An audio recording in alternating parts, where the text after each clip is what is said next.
पावन अपनी हाथों पे कृष्णाय वासुदेवाय हरिये परमात्मने नाथ क्लेश नाशाय गोविंदाय नमो नमः गोविंदाय नमो वसुदेव सुतम देवम कंसानूरमर्दनम देवकी परमानंदम कृष्ण वंदे जगत गुरु कृष्ण वंदे श्री कृष्णा शरणं मम श्री कृष्णा शरणं मम श्री कृष्णा शरणं।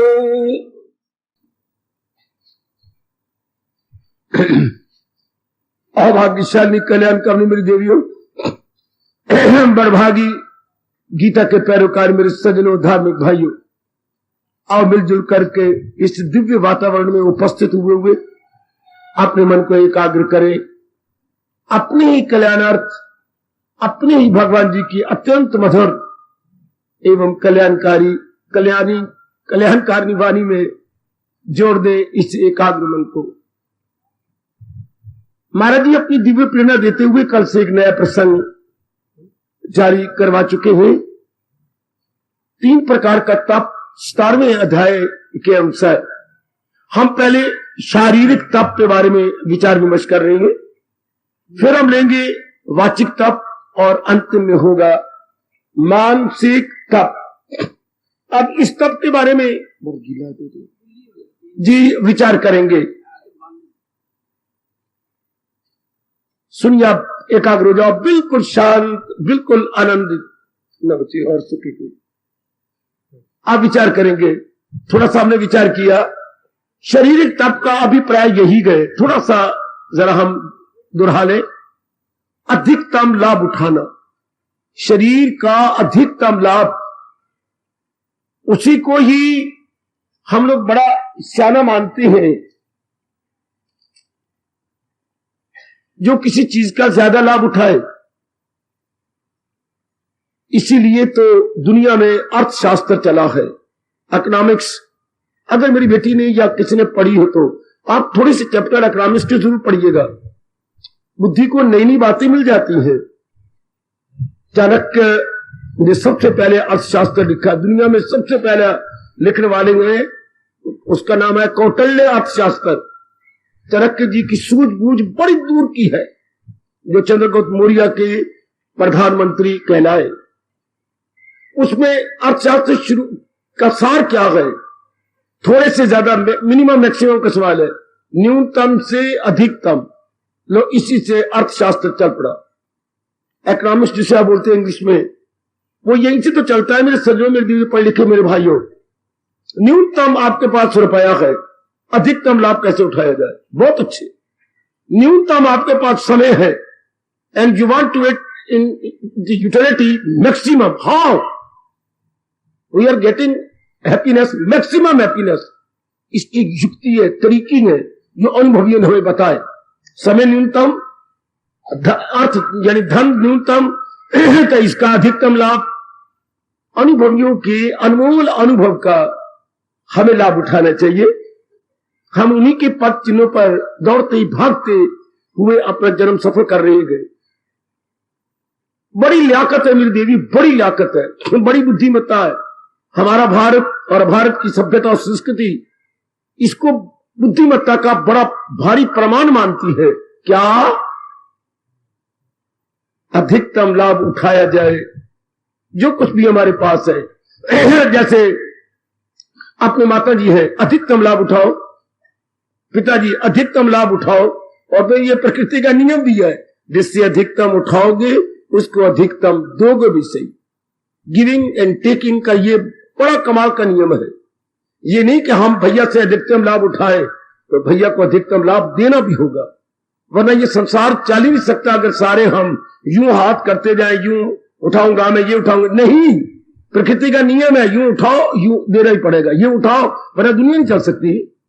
मैंने अभी भी कहा गिविंग और टेकिंग का सवाल है, लो और दो, देना ही पड़ेगा आपको। नियम अटल। अगर ये हमें वृक्ष देख लीजिए, ऑक्सीजन दे रही है, प्राणवायु दे रही है। तो हम सारे के सारे जो वायु हमारे से निकलती है वो कार्बन डाइऑक्साइड अपान है, वो हम इनको दे रही है। आप जिधर भी नजर मारेंगे देने लेना हर तरफ चल रहा है, एवरीवेयर। तभी ये सृष्टि चल रही है।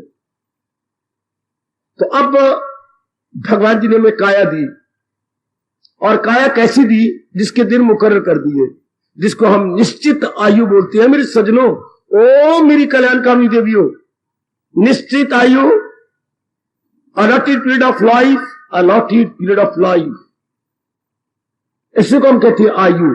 ये रत्ती बड़े न मासा घटे। ध्यान देना, इस बात को अपने मन में बिठा लो। जो प्रभु ने हमें निश्चित आयु दी है वो जरा बढ़ाई नहीं जा सकती, घटाई नहीं जा सकती, ये निश्चित है। इसी को दूसरी अपने हिंदू शब्दों में बोलते हैं प्रारब्ध। पहले बनी प्रारब्ध, पाछी बना शरीर। प्रारब्ध में केवल आयु ही नहीं है बल्कि निश्चित धन भी है। केवल आयु और निश्चित धन ही नहीं, जिन जिन के साथ हमारा मेल मिलाप होना है वो भी है। जितनी विद्या हमने लेनी है वो भी है। इस शरीर को जो कुछ मिलना है उसको भगवान ने हमारे अपने संस्कारों और कर्मों वश निश्चित कर दिया। इसी को अंग्रेजों ने अपने प्रोवर्ब में ले लिया, allotted can never be blotted. जो चीज अलॉट हो गई उसको कोई मिटा नहीं सकता। Allotted can never be blotted, बिल्कुल हमारी नकल है। अच्छा, इसको उर्दू वालों ने अपने में परो लिया। पेशानी पे जो लिखा हो वो मिटाया नहीं जाता, हाथों की लकीरों को हटाया नहीं जाता। पेशानी बोलते हैं ललाट। जो हमारे ललाट पे लिखा, किसी की मजाल नहीं कि कोई रंदा लेके ललाट की लकीरों को मिटा डाले और हाथों की लकीरों को हटा डाले, नहीं, पूर्व निश्चित। अच्छा, ये तो अपने मन में हमेशा के लिए बिठा के निश्चिंत हो जाओ। जैसे हमारी पर्वत बन चुकी। अब हमारी लियाकत किसमें है? उम्र नहीं बढ़ा सकती, हम घटा भी नहीं सकते। तो बाबा यहां पर एक सवाल उठता है, जो आत्महत्या करती है निश्चित है, उनकी आयु खत्म है, बहाना बन रहा है। जो आम लोग बोलती है वो अपनी मूर्खता का परिचय देकर भगवान को नाराज करती है, ये अकाल मृत्यु मर गया। आज तक एक भी व्यक्ति अकाल नहीं मरा। अकाल का मतलब अनटाइमली, अभी समय नहीं आया था मर। हाय, कितना भारी भगवान के ऊपर इल्जाम है ये कहना कि उसका समय नहीं था। अकाल, अभी तो टाइम नहीं था। नहीं, टाइम था और ये बहाना बनना था। और उसकी जीवनी में लिखा हुआ है, अगर मेरे गुरुदेव जी की आप जीवनी पढ़े, स्वामी रामतीर्थ महाराज जी की, पहले लिख दिया गया था जल में मां समाधि लेंगे है और इतनी आयु में लेंगे। और जब जन्मे थे तो उसी दिन ब्राह्मण ने बताया ये मां पर भारी है। मां 4, 5, 10 दिनों बाद शी छोड़ गई। ये बिल्कुल हिसाब की तरह निश्चित होता है। अर्थमेटिक में जैसे फार्मूला होते हैं और अब फार्मूला को लेकर हम बड़े बड़े सवाल निकाल लिया करते थे, ये भी जो ज्योतिष विद्या है बिल्कुल अर्थमेटिक की तरह है, अलजेब्रा की तरह नहीं। अरे भाई नहीं, ज्योमेट्री की तरह नहीं, अर्थमेटिक की तरह। ये बिल्कुल निश्चित है। इन्हें सब मेरी देवियां, मेरे सज्जन पुरुष सदा के लिए अपने मन में रख ले। जो कुछ इस शरीर को मिलना है वो निश्चित है, उसकी चिंता न करो। फिर हमारा काम, हमारा कर्तव्य, अगर धन निश्चित है, जिससे मिलना मेरे और आपके साथ वो निश्चित है, आयु निश्चित है, जो चीज इस शरीर को मिलनी है वो निश्चित है, फिर हमारा कर्तव्य क्या रह गया? पुरुषार्थ करना। उतावले बच्चे बोल देती है फिर पुरुषार्थ क्यों करें अगर निश्चित है तो? नहीं, पुरुषार्थ करना भी तो निश्चित है। बनाया है जो तेरी फितरत ने धर्म, ये आपके भगवान कह रहे हैं, ये आपकी गीता कह रही है, ये अटल प्रकृति के नियम कह रही है। बनाया है जो तेरी फितरत ने धर्म, कराएगी फितरत वही तुझसे कर्म। According to that impression we are all bound to do this way, to do that way. लाख हमारा अहंकार हमें तंग कर, मैं नहीं करूंगा अर्जुन की तरह, लेकिन भगवान ने कहा तुझे लाख रोके फरेबी ख्याल, करेगा तू नाचार कुंती। ये करना ही पड़ेगा, ये तो होगा ही, क्योंकि संस्कार जो हमारे हैं। अच्छा, संस्कार जीव को मजबूर कर देती है। एक एक बात अपने धर्म की जो अनुभवियों ने बता दी, लाभ उठा ले। जैसे पिताजी के धन का आप औलाद लाभ उठाती है, उनके मकान का लाभ उठाती हो, उनके धन का लाभ उठाती है, माँ जी के पके भोजन का लाभ उठाती है। हाँ, इसी तरह महापुरुषों के तप के आधार पर मिले हुए ज्ञान का मैं और आप लाभ उठाए। यहां जो आते हैं तो यही तो आते हैं, यही पक्की पकाई को खाने आती है। हम घर में मां की पक्की पकाई खाती है, हाँ, पिताजी की कमाई का लाभ उठाती है। यहां अपने मां ऋषियों और अवतारी दाता के ज्ञान का लाभ उठाते हैं। वो जो लाभ होता है वो हमारे तन के लिए है, मां का बाप का। ये लाभ है हमारे मन के लिए, हमारी बुद्धि के लिए।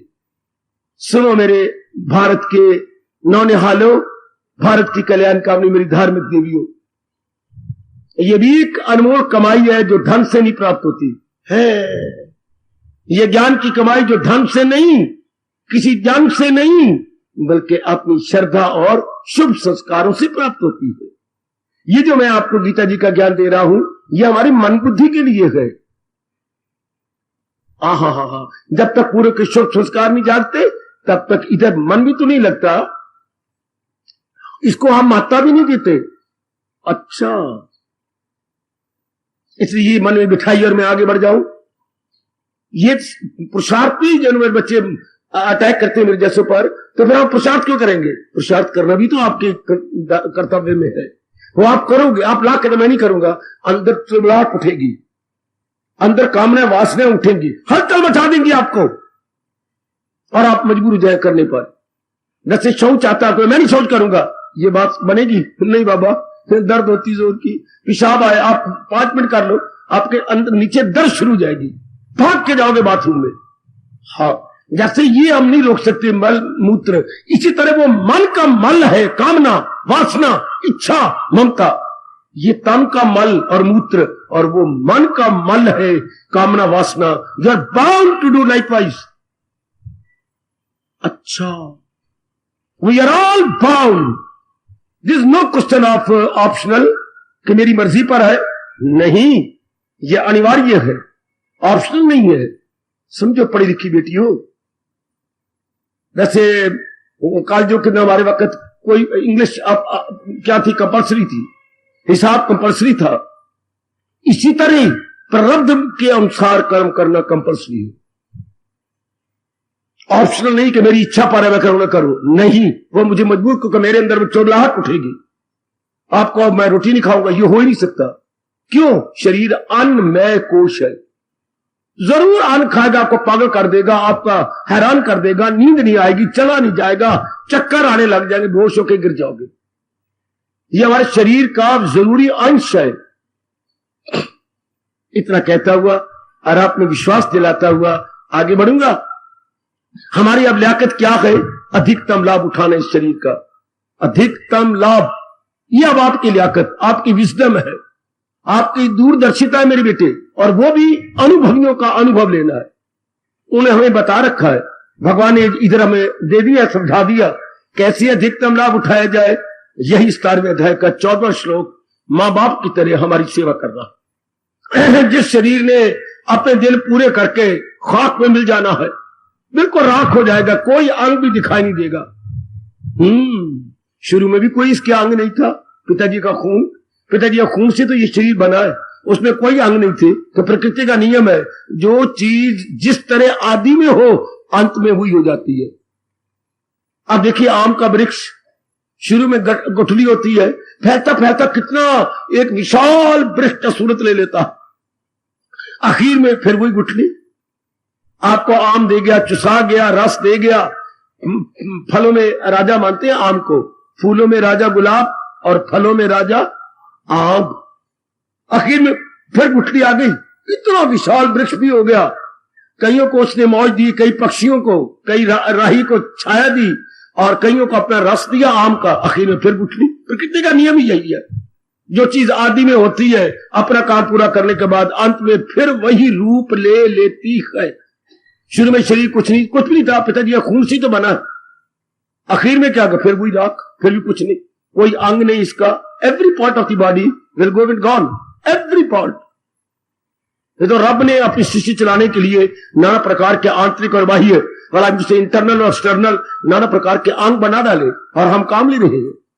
लेकिन ये याद रखिए कि इन अंगों ने चला जाना है। जितने बाहर के 10 अंग है और अंदर के 4 अंग है, बुद्धि मन चित्त अहंकार, ये 14 भगवान जी ने हमें दिए हैं। अब मेरी और आपकी लियाकत क्या है? ज्यादा धन कमाना, वो तो उतना ही कमाओगे जितना आपके मुकद्दर में है। इसका अधिकतम लाभ उठाना जिससे लोक पर लोक बन जाए। याद रखो मेरे सजनों, ओ मेरी देवियों, एकाग्रता पूर्वक सुन लो। आहा, कमले आदमी जिनकी बुद्धि कम है वो कहा करती है जिनके घर दाने और कमले भी सियाने हैं, जिनके घर में जो है वो है धन पदार्थ काफी है, अगर वो यल्ले लाल कुल्ले भी है तो भी दुनिया उनका सियाना कहती है। आहा आहा नहीं। और भी दादाजी सुनते थे, दूध पुत जिसके घर में है उसके घर में तो रिद्धि सिद्धि आ गई। दूध भी वो पुत भी हो। लेकिन मैं दादाजी के चरणों में प्रणाम करता हूं, कहूंगा ये भी गलत है। ये दादाजी की अपनी भूल थी, जो एक भूल से हमें कहा करते थे। लेकिन अब जो भगवान जी कह रही है, ये जो अपने शरीर का अधिकतम लाभ उठा रहा है वो है धन आदमी। और लाभ किस रूप में होता है? ये नहीं मैं करोड़ों रुपया कमा लूं, ये नहीं मैं बहुत ज्यादा पढ़ जाऊं, नहीं, ये नहीं कि मेरे 5-6 बच्चे हो जाए, इसमें कोई लाभ नहीं। लाभ ये है जिससे मेरा लोक बने, मेरा परलोक बने। नहीं तो भगवान, और वो कैसे बनेगा? भगवान के उपदेश से। अगर भगवान के उपदेश से ना बनता तो भगवान कभी भी गर्मा गर्म चेतावनी गीता जी में ना देते, ये दुनिया है उसकी, वो दोनों जहां से मारा जाएगा। अर्जुन कौन? जो भगवान के उपदेश को अपने जीवन का अंग नहीं बनाएगा। सुनो नेक जीवो, सुनो, कान खोल खोल के सुनो। आती बार जरा कान में तीला मार के मैल निकाल के आया करो। एक एक शब्द आपके कानों में से जाता हुआ मन में बैठ जाए।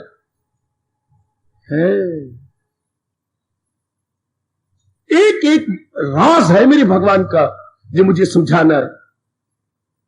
ये हमारी लियाकत है कि नश्वर शरीर का, जाने वाले शरीर का, खाक में मिल जाने वाले शरीर का, हम भगवान जी के अनमोल कथन के अनुसार, मैं बार बार कहूंगा, लाभ उठाए।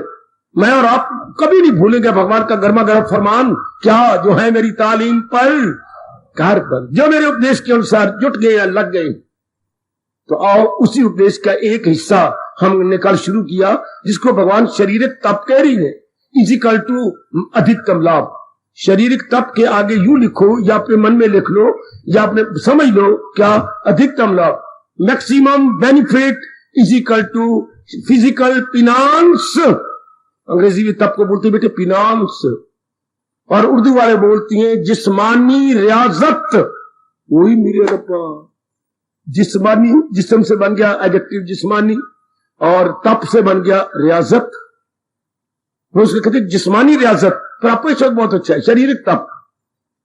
अब इससे ज्यादा लाभ कैसे उठाया जाए? लो, पहले आया जो देव पूजनम, अपने इष्ट देव की पूजा। हम सबका इष्ट देव भगवान कृष्ण है।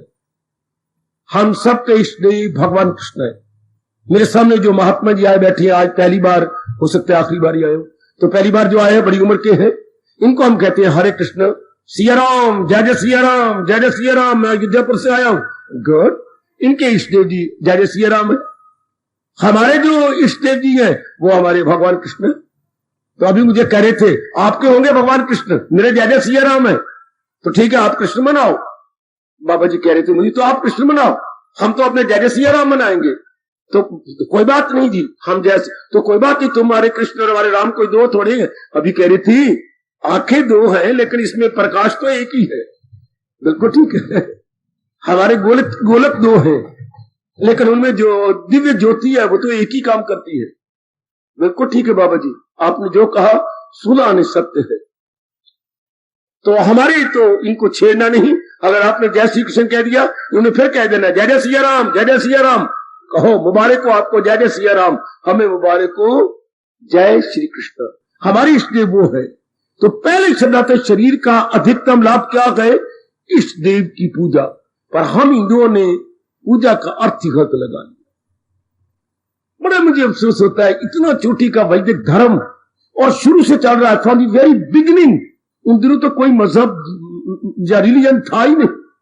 आज से 5,500 वर्ष पहले जब भगवान ने गीता को उपदेश को प्रकट किया, कोई मजहब धर्म, ये तो आज अभी अभी नए नए निकले हैं सारे, तो शुरू में जो भगवान जी ने जीवों के कल्याण के लिए प्रकट किया उसे बोलते हैं वैदिक सनातन धर्म। वैदिक जो वेदों के आधार पर, और वे भी भगवान जी ने प्रकट किए। देखिए गीता जी में जो आप पाठ करते हो, मैं ऋक् यजुर साम वेद, और वेदों में ओम की ध्वनि मेरी ही गई। ठीक है, तो अब पूजा का मतलब हमने कहा मूर्ति बना ली, बड़ी अच्छी बात, मूर्ति बना करके हमने उसकी पूजा कर ली, बस गलत नहीं, भगवान इसको मानते। मूर्ति व्यास जी ने पावन मूर्ति इसलिए बनाई थी, मेरे देवियों ध्यान से सुन लो मेरे सज्जनों, और खासकर जितने भी आज कल के जवान बैठेंगे, मूर्ति का मतलब क्या? संबल। संबल का मतलब क्या? प्रतीक। प्रतीक, प्रतीक क्या होता है? कोई भी ऐसी चीज, सुनिए, और मेरी बेटी में आजकल का प्रचारक हूं, आजकल का भगवान का भक्त हूं, कोई भी ऐसी चीज, हाँ, जिसको देखने से अच्छा भगवान याद आए, ये प्रतीक है। आहा, ये महर्षि वेदव्यास जी का प्रतीक है। इसको हम प्रतीक, क्योंकि याद आए, उनकी याद आए, तो फिर हमारे एक शब्द बन गया स्मारक। व्यास जी का स्मारक, मेमोरियल, अंग्रेजी बोल दिया, मेमोरी से क्या बन जाएगा बेटे?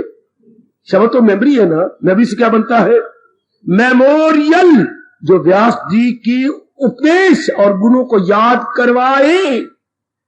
अपनी भाषा में शब्द तो स्मरण है, तो स्मरण से क्या बन जाता है?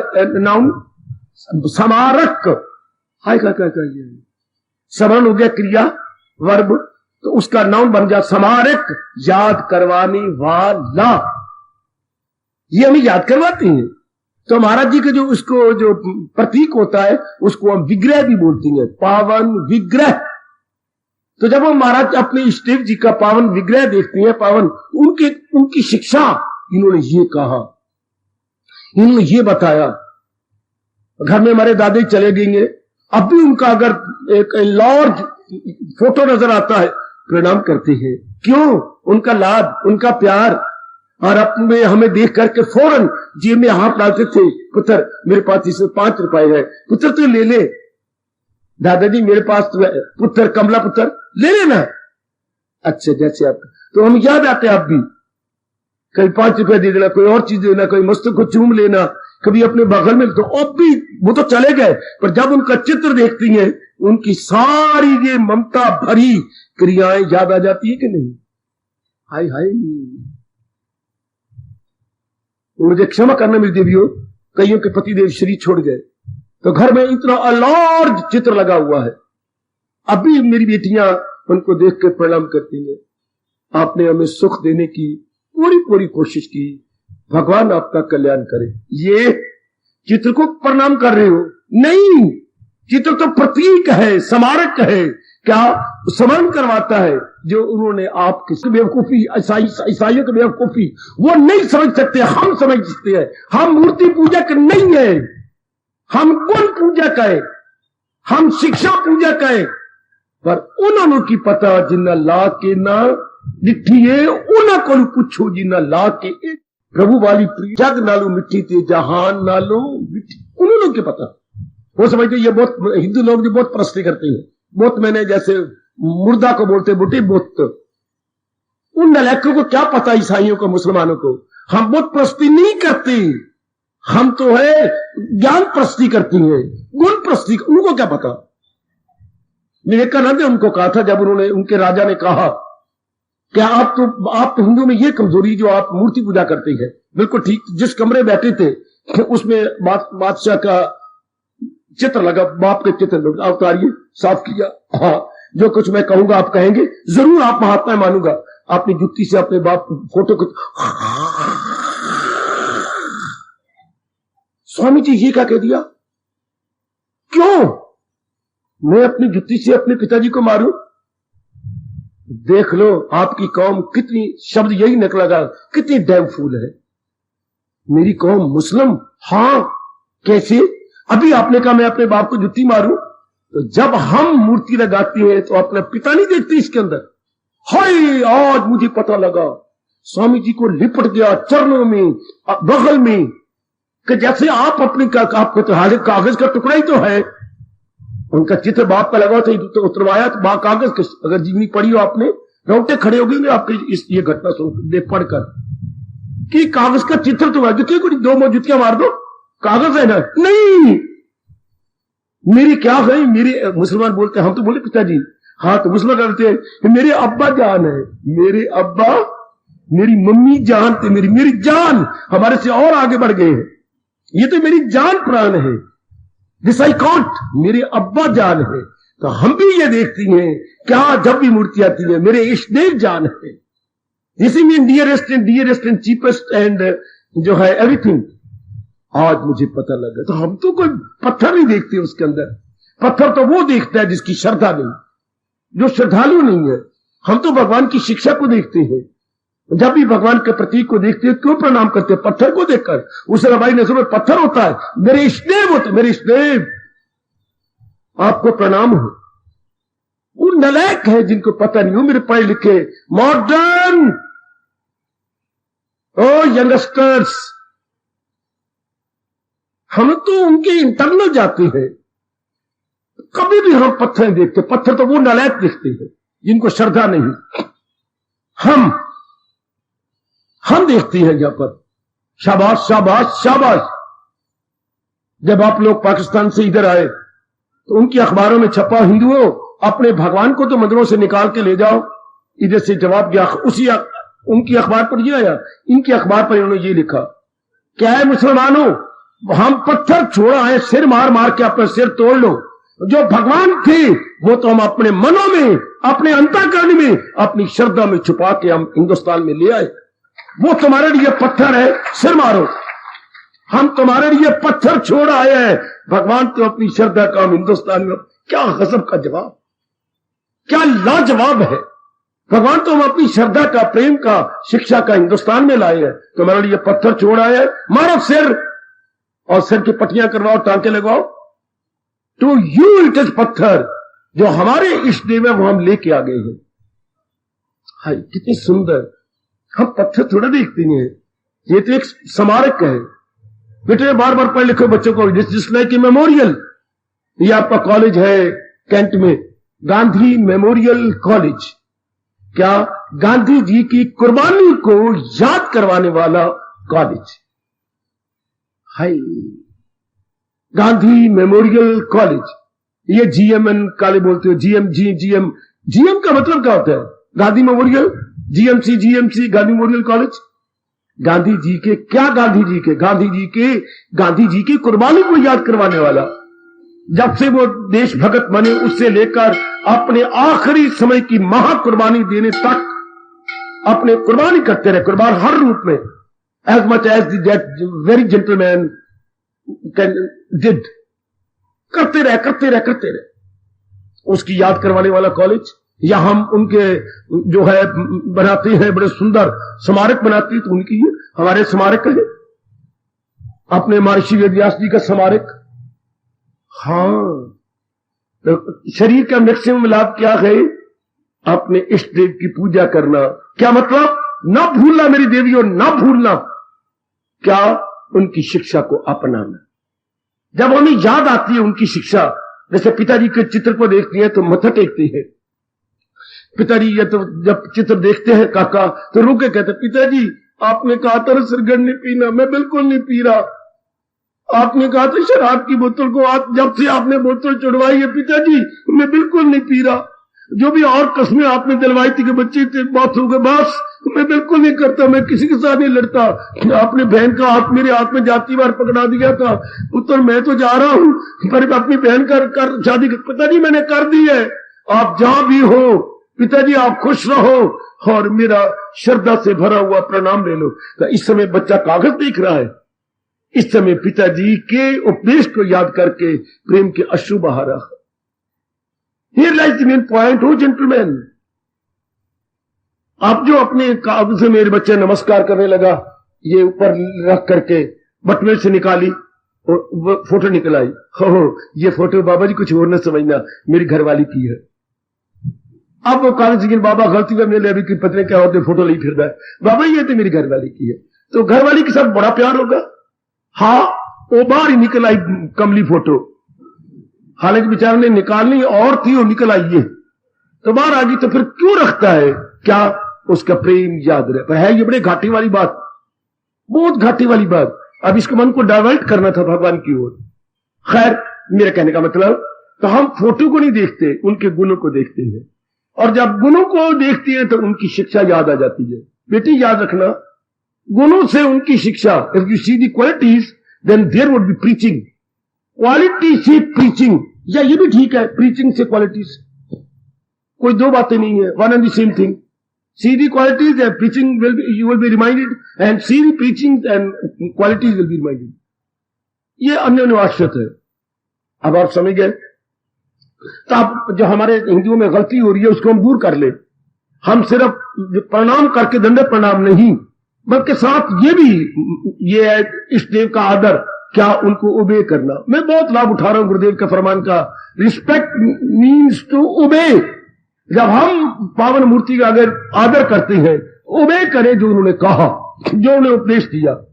मैं वही करवा रहा हूं, खुद वही कर रहा हूं, आपको भगवान से ताकत भी दिलवा रहा हूं कि हम जो उन्होंने कहा है, एड़ी चोटी का जोर मारो, मेरे भगवान साक्षी है, सिर्फ इतनी बात पक्का करवाने के लिए जो है मेरी तालीम पर कारबन। महाराज जी के उपदेश को अपनी बुद्धि में, अपने मन में और अपने डेली लाइफ में उतारना, यह है इष्ट देव की पूजा। वो पूजा नहीं वैसे मत्था टेक सका और मनमानी कर ली।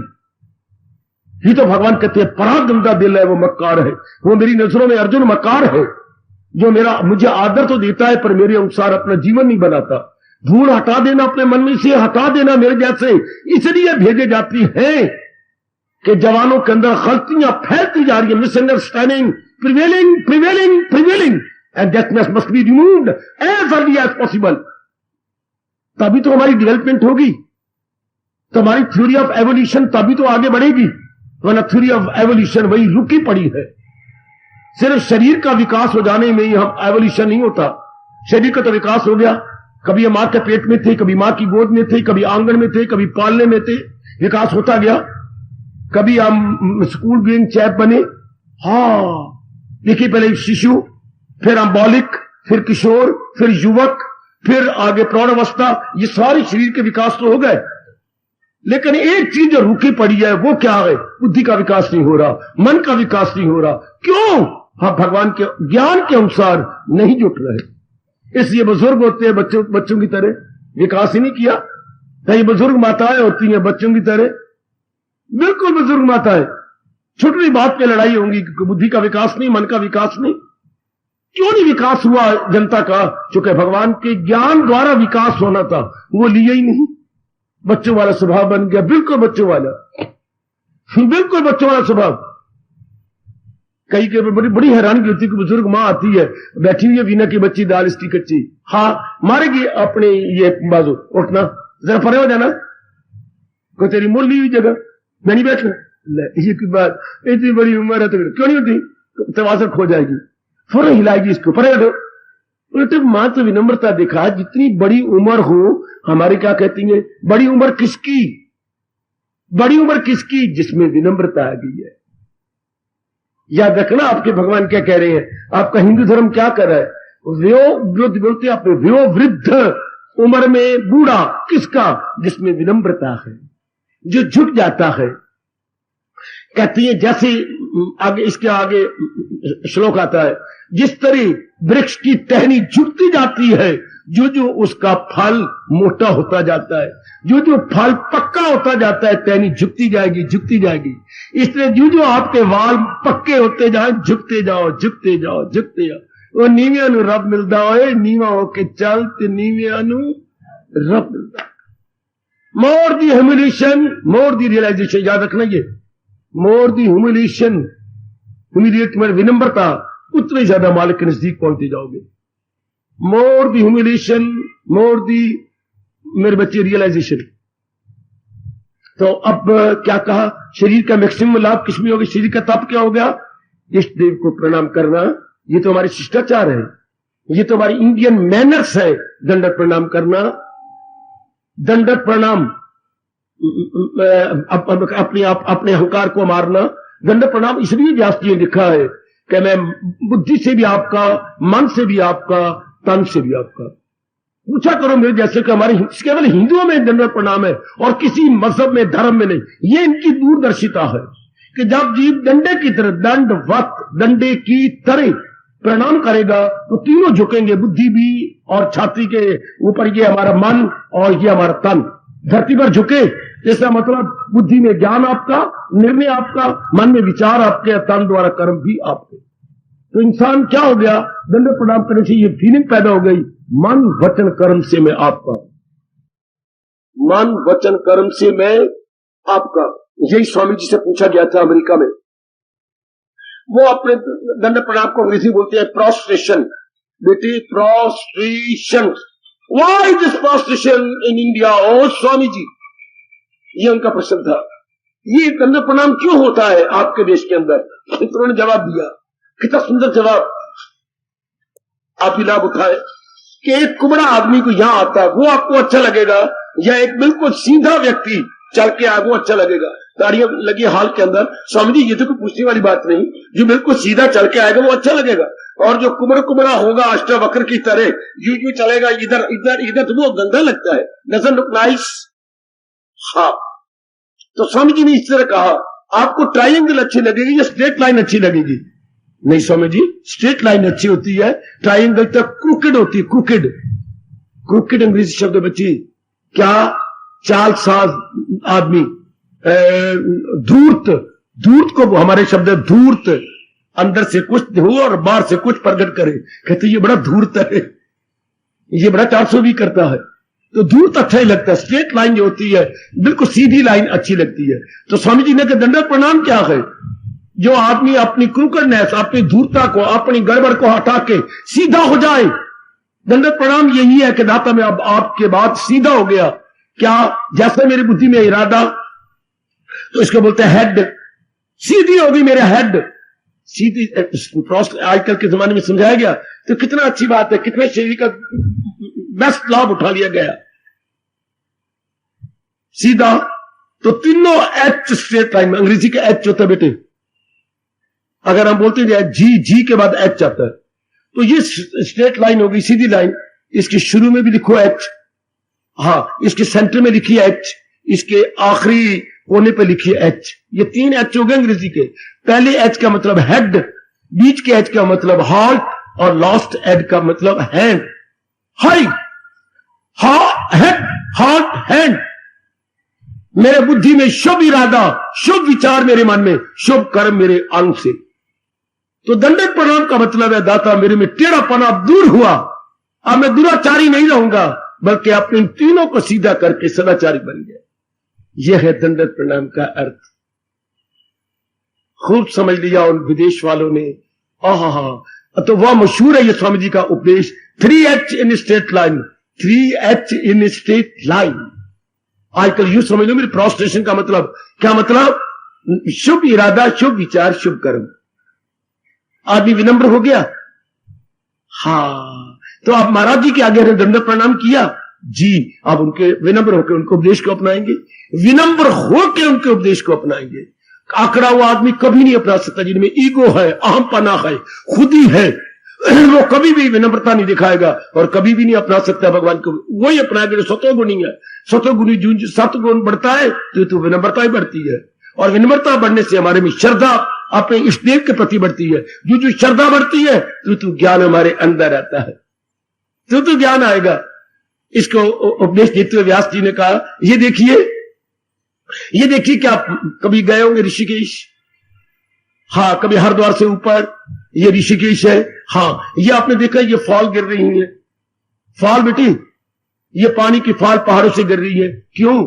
धरती विनम्र है ना, इसके ऊपर माला माल पानी आ रहा है, धरती झुकी है ना। हाँ, तो पहाड़ के पास जो कुछ है दिए जा रहा है, दिए जा रहा है, दिए जा रहा है। और कितनी बड़ी गंगा बन गई पवित्र करने वाली, झुकी है ना धरती भगवती, और ऊपर से वो पानी आ रहा है लगातार, जिसको आप बोलते हैं अपनी भाषा में प्रपात, प्रपात। और उर्दू वाले बोलते हैं आब शारे, आब मैंने पानी, शारे मैंने धार, जो लगातार धार नीचे बढ़े, आब शारे या प्रपात या अंग्रेजी में फॉल, वाटरफॉल, ये वाटरफॉल लगातार गिर रहा है। लो, उर्दू के शायर को मौका मिल गया, ज़ही दस्तों का रुतबा एले दस्तों से ज्यादा, जो बड़े अमीर है उनसे ज्यादा वो है जो अपने आप को भगवान के अर्पण कर चुके हैं और बिल्कुल कंगाल हो चुके हैं। ज़ही दस्त बड़े ऊंचे ऊंचे धनाढ़ आदमी, उनका रुतबा जो है कम है, भक्तों का ज्यादा हो चुका, उन्होंने अर्पण कर दिया सब कुछ। ज़ही दस्तों का रुतबा एले दस्तों से ज्यादा है। सुनिए सुनिए, आपके शरीर का बेस्ट लाभ, ज़ही दस्तों का रुतबा एले दस्तों से ज्यादा है। वो देखिए सुराही सर झुका देती है जब पैमाना आता, भरी हो इस पानी की सुराही, खाली पैमाना, तो सुराही ने सिर झुका दिया खाली पैमाने को भरने के लिए। जब आदमी विनम्र हो गया, भगवान ने उसकी बुद्धि में अपना ज्ञान झुका दिया, अपना ज्ञान दे दिया। सुराही सर झुका देती है जब पैमाना आता। तो शरीर का उत्तम लाभ क्या है? इष्ट देव के आगे विनम्रता दिखाना और मन बुद्धि कर्म से एक हो जाके उनके उपदेश को अपनाना। यह है best utilisation of this physical body. Best क्या अपने इष्ट देव का, शब्द देव आया पहले, इष्ट देव के उपदेश को अपनाना। सिर्फ मत्था टेकना नहीं होता, सिर्फ प्रणाम करना नहीं होता, ये तो एक कपट हो जाएगा कि मैं प्रणाम करता हूं लेकिन उनको उपदेश को नहीं मानता। केवल प्रणाम कर दिया, केवल दंडक प्रणाम किया, व्हाट अबाउट उसके प्रीचिंग और टीचिंग? अपने भूल का सुधार कर लो। ओ हिंदू धर्म से साथ प्यार करने वालों, ओ वैदिक धर्म के अनुयायी मेरी देवियों, सिर्फ सिर झुकाना नहीं पावन मूर्ति के आगे, बल्कि उनके उपदेश के अनुसार अपने आप को ढाल लेना, उपदेश के अनुसार अपने आप को बना लेना। हो गया इस नाशवान शरीर का पूरा लाभ जब हमने पावन मूर्ति के आगे अपने आप को झुकाया। अब हम कहेंगे ये पावन प्रतीक है, ये मेरे इष्ट देव जी है, ये पावन मूर्ति है। पावन क्यों का शब्द लगाते हैं? मूर्ति बोलना पाप है, ये भगवान की मूर्ति है। पाप होता पुत्र है बेटे, पाप। और young man withdraw your tongue, ये पाप है। शब्द एडजेक्टिव लगाओ, विशेषण लगाओ, पावन पवित्र का मूर्ति। क्यों? चूंकि इनको देख के जब उपदेश याद आता है अंतःकरण पवित्र होता है। इसलिए मूर्ति के आगे ये शब्द व्यास जी कहते हैं जरूर कहो, पावन मूर्ति, हमें पावन करने वाली। पावन जल, पावन मूर्ति मैं बोलता हूं जो पावन करती है, पावन मूर्ति, अच्छा, पावन जल, अच्छा, पावन अग्नि, अच्छा, पावन वायु, हाय, इनको पावन पावन पावन कहा गया। मैं आपको जानकारी कराऊं अपने धर्म की, मैं इसलिए आया बैठा हूं आपको समझाने के लिए। तो सबसे पहले नाम आता है पावन मूर्ति का। पावन शब्द लगाइए, जो नहीं लगाती बेचे आज के बाद कसम खा लो कि जब भी मैं शब्द मूर्ति बोलूंगी या तो विग्रह कहूंगी। विग्रह, वहां में छोटी की मात्रा, गा के पेट में रा, गा के नीचे रा, विग्रह नहीं, गृह की तरह नहीं, पेट में रा, विग्रह आगे हा, पावन विग्रह, जो हमें अपना उपदेश याद करवा देती है। और हम फिर उसके अनुसार, हम जो आए कल्याणकामी जीव, तो केवल प्रणाम ही नहीं करेंगे बल्कि उनके उपदेश को भी जीवन। मालिक कितने खुश होते हैं आजकल के जमाने में मेरे अनुभव का लाभ उठाना, जो प्रणाम करता हुआ उनके उपदेश को अपने जीवन में उतार रहा है, उनके उपदेश को अपने जीवन में ढाल रहा है। मेरे देवियों, विश्वास करो, जैसे अनुभव मेरे मालिक ने करवाया मैं उसी तरह बोलता जा रहा हूं। बहुत इष्ट देव जी प्रसन्न होते हैं। तो इस खाक में मिल जाने वाले शरीर का उत्तम लाभ क्या है? इष्ट देव को प्रणाम करें और उनके उपदेश को अपने जीवन का अंग बना ले। शाबाश। भगवान भी गीता जी में याद करवा रहे हैं, आपको याद है, मैंने सृष्टि बनाई, सुनिए जरा, कर्मयोग के अंदर, और मैंने नाना प्रकार की योनियां बनाई जी। उन योनियों में उत्तम योनि मैंने मनुष्य योनि बनाई, ठीक।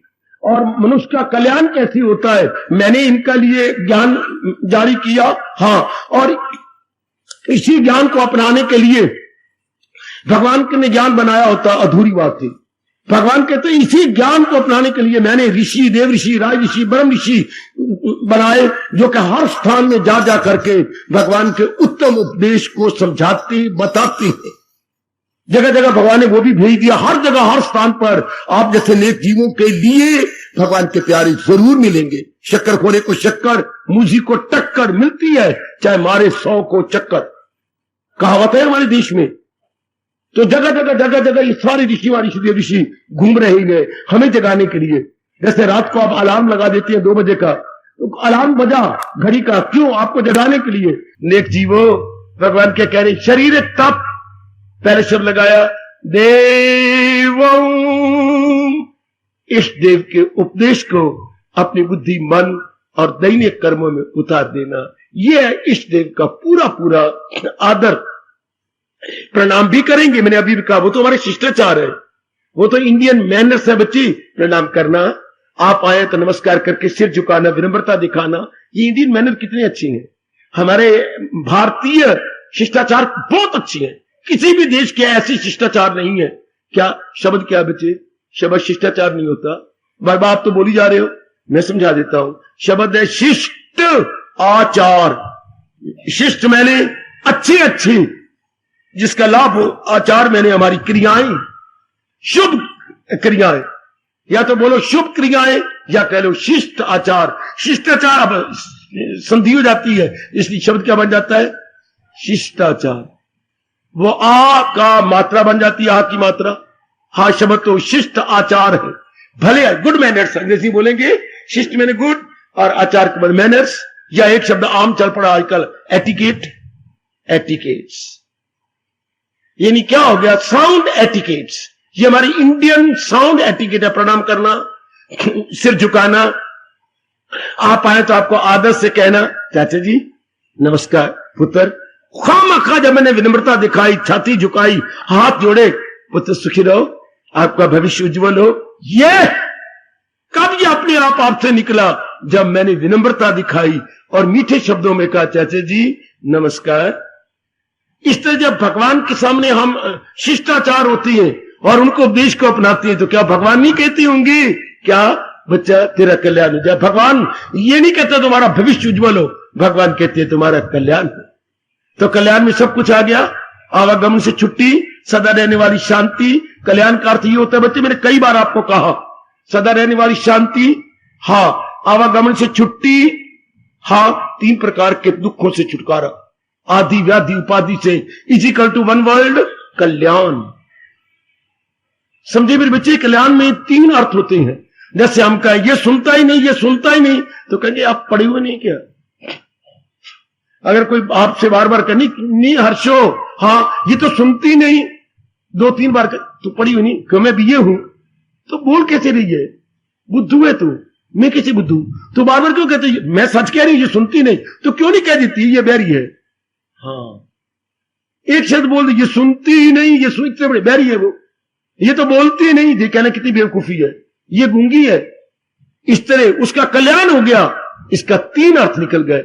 सदा रहने वाली शांति ले गया, आवागमन छुट्टी कर गया, 3 प्रकार के दुखों से छूट गया, इजिकल टू कल्याण। मैंने 100 पैसे हर्ष को दे दिए, कितनी बेवकूफी है बार बार कहना 100 पैसे दे दिए, मैंने रुपया हर्ष को दे दिया, ल एक शब्द हो गया ना। इस तरह यही कल्याण का ही अर्थ है। जब हम कहते हैं उसका कल्याण हो गया, अब आवागमन के चक्कर भी नहीं आएगा, हमेशा रहने वाली शांति भगवान से पा गया, दुखों में मुब्तला नहीं होगा। कौन?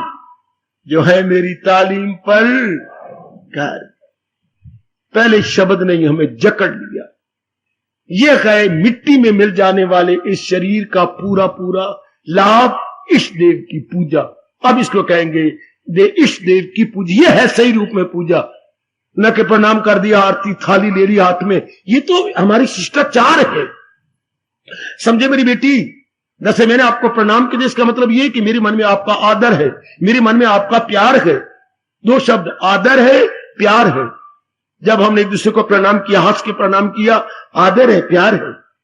इसलिए जब भगवान को हमने प्रणाम किया तो भगवान के प्रति हमारी श्रद्धा है, भगवान के प्रति हमारा दिव्य प्रेम है। बाकियों के लिए प्यार होता है, भगवान के प्रति, इष्ट देव के प्रति हमारा दिव्य प्रेम होता है। ये एक सामान्य प्यार है। बाबा इसमें क्या फर्क होता है? भगवान के प्रति दिव्य प्रेम और बाकियों के प्रति प्यार, इसमें अंतर क्या है? ये सामान्य प्यार है, क्यों? इसमें स्वार्थ है। हाय मेरे रब्बा, जो एक दूसरे को हम प्यार करती हैं या प्रणाम करते हैं, इसमें मेरा और आपका स्वार्थ है। मेरा स्वार्थ आपसे पूरा होता है, आपका स्वार्थ मेरे से पूरा होता है। तो जो जिस प्यार में स्वार्थ हो उसे प्यार भी नहीं कहते, उसे मोह कहते हैं। दैट वेरी प्यार कॉल्ड अटैचमेंट, मोह।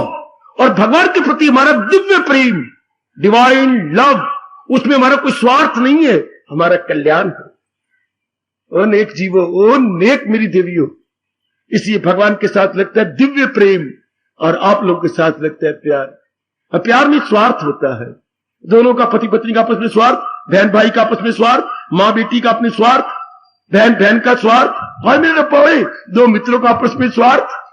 लेकिन भगवान के प्रति कोई स्वार्थ नहीं, भगवान के प्रति हमारी कल्याण की भावना। कल्याण, ये हिंदुओं में कितना प्यारा शब्द है, ये हमारी जाति में व्यास जी ने कितना अच्छा शब्द निकाला है, भगवान आपका कल्याण करे। ओम शिवम अस्तु, ये हमारे देश का मंत्र है। क्या? प्रभु आपका कल्याण करे। आहा मालिक, इसमें सब कुछ आ गया। जिसने ये कह दिया शिवम अस्तु, उसका कल्याण है। शिव का मतलब होता है कल्याणकारी। शिव का लक्ष्य मतलब वो नहीं कि हाथ में त्रिशूल लिए हुए और डंडा लिए, वो नहीं। शिवम अस्तु, भगवान आपका कल्याण करे, भगवान आपके शिव शिव अच्छे अच्छे दिन दिखलाए। आओ अपने इस मिट जाने वाले शरीर का मैक्सिमम लाभ उठाएं। क्या मतलब? इष्ट देव की पूजा करें। इष्ट देव की पूजा यही नहीं जो अपने हिंदुओं, मैंने बार बार कहते जा रहा हूं, जो आम मंदिरों में हो रही है, ये पूजा नहीं है, ये भगवान का अनादर है। क्यों? पूजा तो करती हैं, आरती भी कर लेती हैं, तली भी खड़काती हैं, लेकिन उनके अनुसार जीवन नहीं बनाते। मैं इसी पर जोर दे रहा, अनुरोध पूर्वक कह रहा हूं, I insist and again emphasise कि हमने जिनके सामने सिर झुकाया है उनकी आज्ञा को अपने जीवन में ढालना है। ये होगा इस मिट जाने वाले शरीर का पूरा लाभ, पूरा लाभ।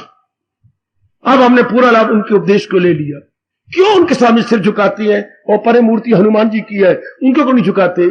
इसलिए कि वो हमारे इष्ट देव नहीं है। क्या मतलब? उनसे हमने पूरा लाभ नहीं उठाया। श्रीमान जी उनसे लाभ उठाएंगे और बार बार हनुमान जी को राम भगत कह के प्रणाम करेंगे, लेकिन हमारा मन चूंकि महाराज जी की गीता से बहुत लाभ उठा रहा है, उठाता रहेगा।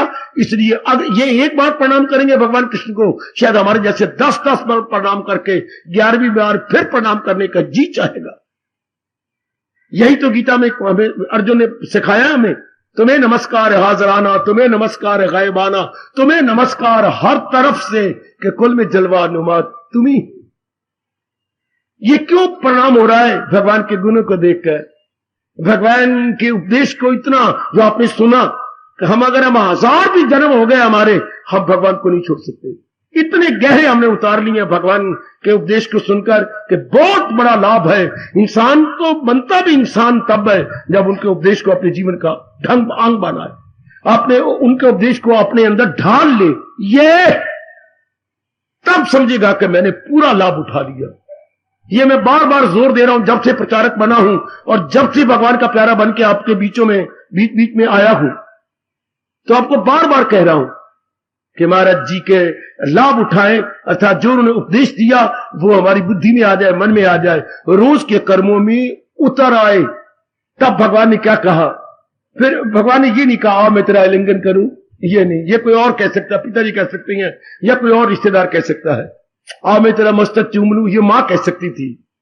मैं तुझे बाजू में ले लूं, ये हमारे दादाजी कहा करते थे। दादी कुछ और पत्नी क्या बोलती थी, ये उनके अपने अपने शब्द है। भगवान क्या कहती है? वही गाय मेरा भक्त है। कितने इसमें शब्द है। सामी प्रिया, 12वां अध्याय, सामी प्रिया, वो मुझे बहुत ही प्यारा है। और अपने इतना कह के भी चलो भगवान चुप हो जाते, नहीं चुप हुए, उनका प्यार ओवरफ्लो हुआ। भगवान का ओवरफ्लो होता है कि 4 किलो का बर्तन हो, आप 5 किलो डाल दें तो पानी क्या होगा? अब छलकेगा, अपनी भाषा में कहेंगे छलकना, पानी छलकेगा, क्योंकि दूध ज्यादा डाल दिया, बर्तन छोटा है। तो भगवान का प्यार आपके लिए छलक रहा है। जब उपदेश को अपनाते तो क्या कहते हैं, कभी मुझसे मुंह मोड़ सकता नहीं, कभी मैं उसे छोड़ सकता नहीं। ये देखिए भगवान का प्यार ओवरफ्लो किया, छलक में उठने लगा। मैं अपने प्यारे भक्त को नहीं छोड़ सकता। हाँ, या एक जगह और जाकर के भगवान ने कहा, सुन रख अर्जुन, और बातें भूल जा रहा है, लेकिन ये बात कभी ना भूलना, मेरे भक्त का कभी नाश नहीं होता। ना में भक्ता प्रणश्यति, ना में भक्ता प्रणश्यति। मेरे भक्त का कभी नाश नहीं होगा, वो उन्नति करता जाएगा और मेरी जात में समा जाएगा। हो गया शरीर का पूरा लाभ किसमें? नालायक दुनिया कि धन में ज्यादा कमा लूं, अपने पुत्रों के लिए छोड़ जाऊं, अपनी बिल्डिंग बना जाऊं, अपने ये तो करें, आपके लिए तो कोई लाभ ना हुआ। मैं जो है बीमा करवाए हो बाबा, मैंने 1 लाख रुपए का बीमा, आपको तो कोई लाभ, तो और किसको? आपको कोई लाभ नहीं। आप मर जाओगे, सड़ जाओगे, 13वां आपका हो जाएगा, तो आपकी औलाद को लाभ होगा बीमे का, आपको क्या लाभ? बैठे वो भाई जिन्होंने कहा फिर मेरा लाभ क्या हुआ भगवान के उपदेश को अपनाने में? उसी दिन से मेरे भाई ये कह रहे हैं, बाबा मैंने बीमा करवा रखा है, तो मेरे मुंह से निकला आपको क्या लाभ है?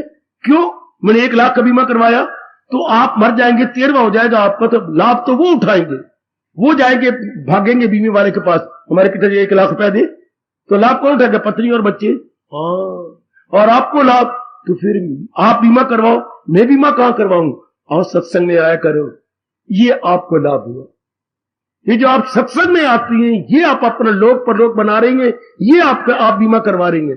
किसका? मन का, बुद्धि का और भविष्य की खुशी का। दुनिया वाले ये बीमा करवाते हैं, वो तो पत्नी को लाभ होगा ना, बच्चों को लाभ होगा। अब ये जो हम बीमा करवा रहे हैं भगवान के चरणों में, ये हमें लाभ होगा, और जब तक जिंदा रहेंगे समाज को भी लाभ होगा। ये है सही रूप में बीमा। शाबाश शाबाश शाबाश। और इसकी जो हर 3 महीने के बाद आपको देने पड़ती है, उसको आप क्या शब्द बोलती है? इंस्टॉल नहीं होता,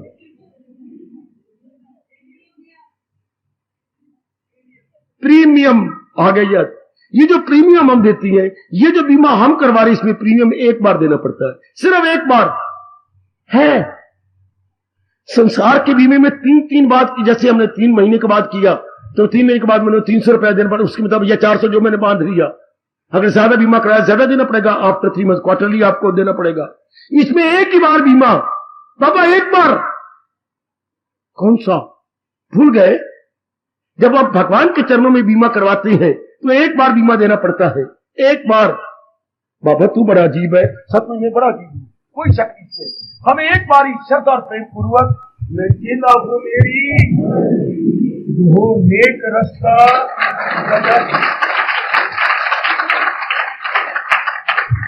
केवल 1 बार भगवान के सिर चरणों में अपने आप को सदा के लिए झुकाना पड़ता है।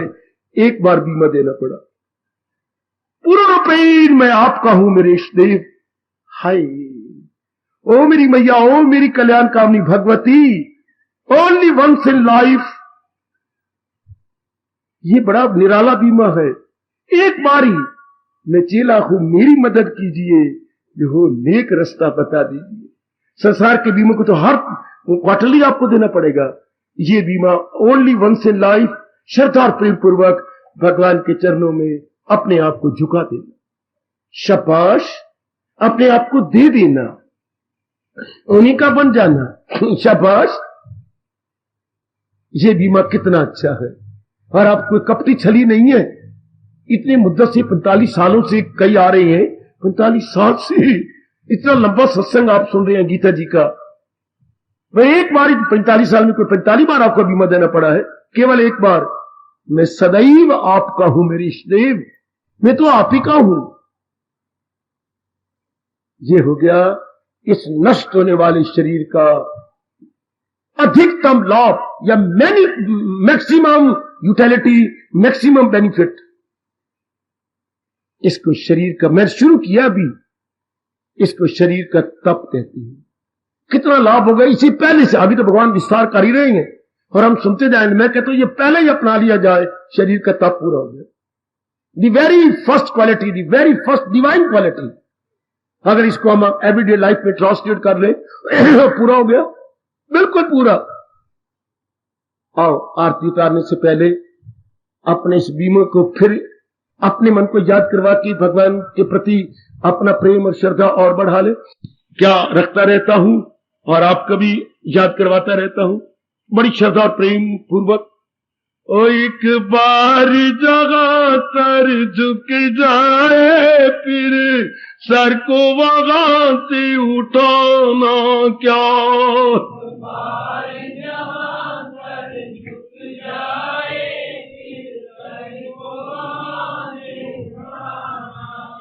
ओ एक बार जगह सर झुक जाए, फिर सर को वहां से उठाना क्या। बड़े प्रेम से एक बार जगह सर झुक जाए, फिर सर को वहां से उठाना क्या। इष्टदेव इष्टदेव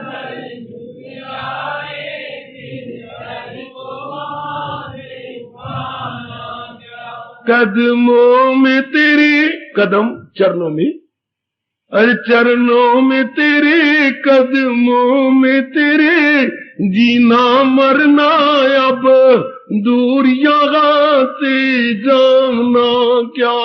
कदमों में तेरे जीना मरना, हाय हाय एक बार जगह सर झुक जाए, फिर सर को वहां से उठाना क्या।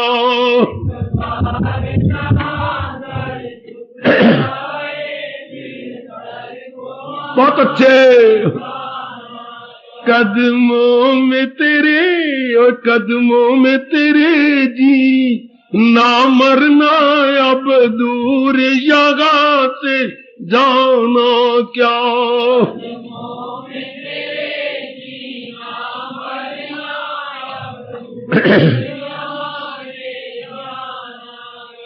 दिल भी तेरा जा भी तेरी, हर श्वास अमानत है तेरी। हाय हाय बहुत अच्छे।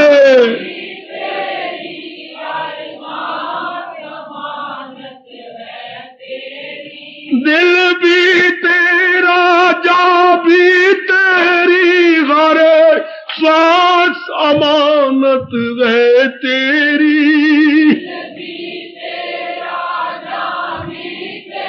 आओ शामिल हो जाओ।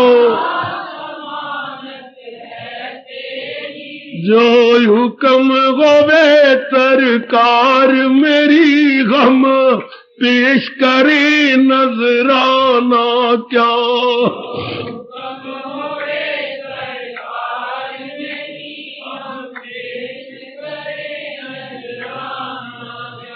एक बार जगह सर झुक जाए, फिर सर को वहां से उठाना क्या।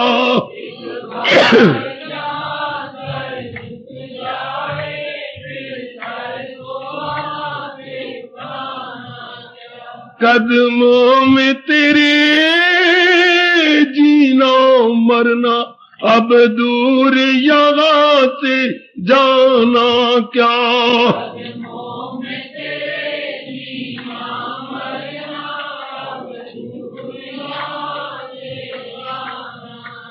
जो प्यार में तेरे मिल जाए, वो कांटे फूल से बेहतर गए। हाय हाय हाय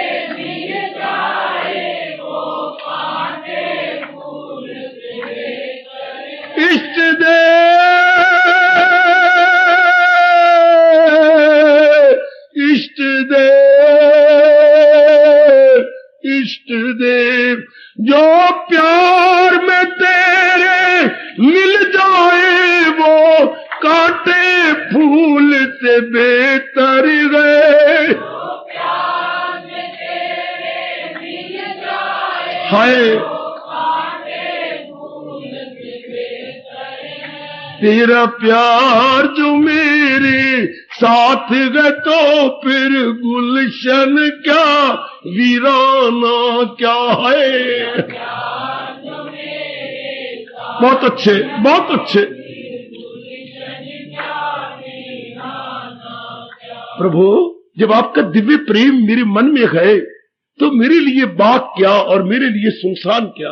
गुलशन कहते हैं बेटे बाग को, भरे सुंदर सुंदर जगह क्या और सुनसान बियाबान मेरे लिए बराबर, जब तेरा दिव्य प्रेम मेरे मन में आ गया। तेरा प्यार जो मेरे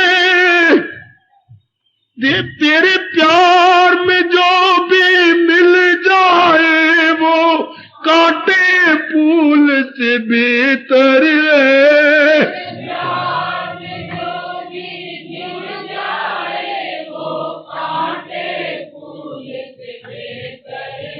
तेरा प्यार जो मेरे साथ है तो फिर गुलशन क्या वीराना क्या है।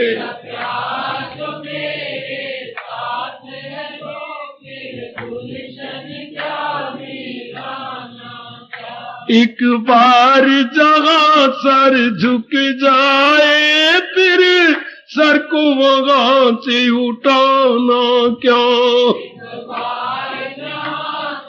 जय हो मालिक, जय हो।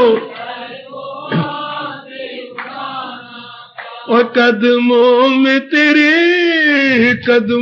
तेरे जीना मरना अब दूर यहाँ से जाना क्या।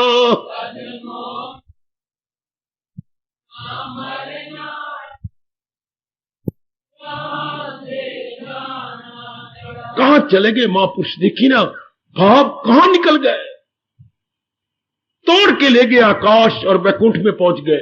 यही कहा जाता है जहां ना पहुंचे रवि वहां पहुंचे कवि।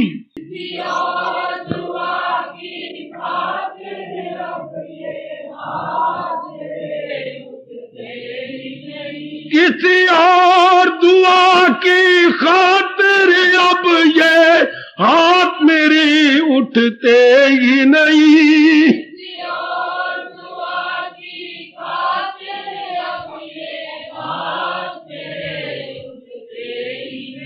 हाय जब ख्वाहिश की ख्वाहिश ही नहीं फिर दामन का फैलाना क्या।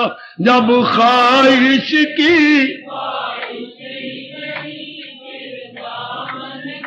हाय हाय ओ मेरे मालिक जी ओए, जब ख्वाहिश की ख्वाहिश ही नहीं फिर दामन का फैलाना क्या। जब ख्वाहिश की ख्वाहिश ही नहीं फिर दामन का फैलाना क्या। और कदमों में तेरे जीना मरना अब दूर जगह से जाना क्या। बहुत अच्छे। तुम एक में अनेक हो, अनेक में भी एक हो। बहुत अच्छे। तुम एक में अनेक हो, अनेक में भी एक हो।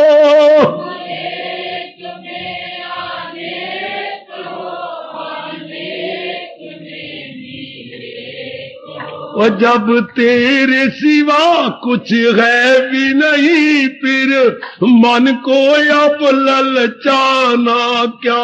जब तेरे सिवा कुछ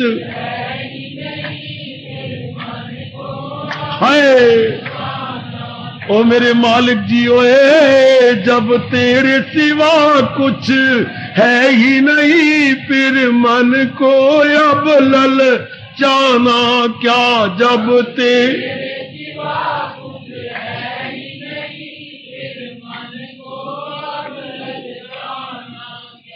एक बार जहाँ एक बार जहाँ एक बार जहाँ सर झुक जाए फिर सर को वहां से उठाना क्या।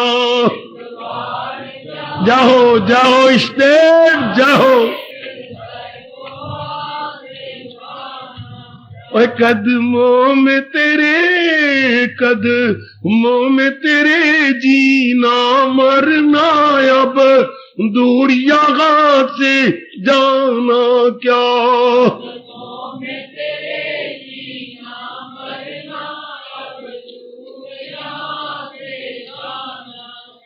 हार्दिक धन्यवाद, हार्दिक आशीर्वाद। अब अपनी शहंशाह की आज आरती बड़े प्रेम और श्रद्धा से उतारे।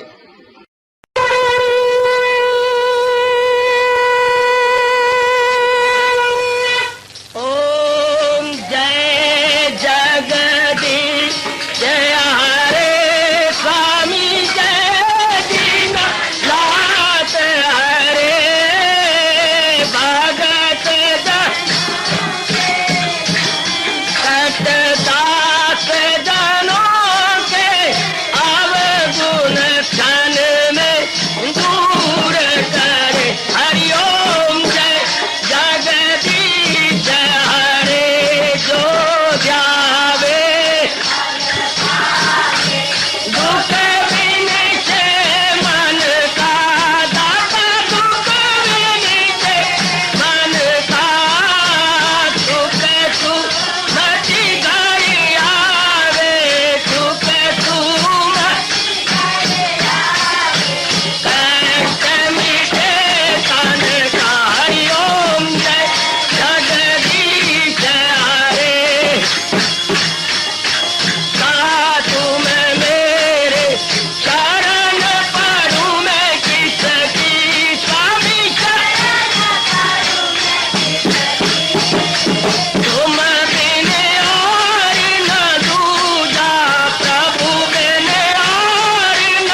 भवन्तु सुखिनः सर्वे सन्तु निरामयाः सर्वे भद्राणि पश्यन्तु मा कश्चित् दुःखात् भवेत्। हरि ओम शांति शांति शांति। ओम प्रभु इसलिए भगवान कृष्ण की जगत गुरु भगवान कृष्ण महाराज की सफल करना इसलिए हार्दिक धन्यवाद।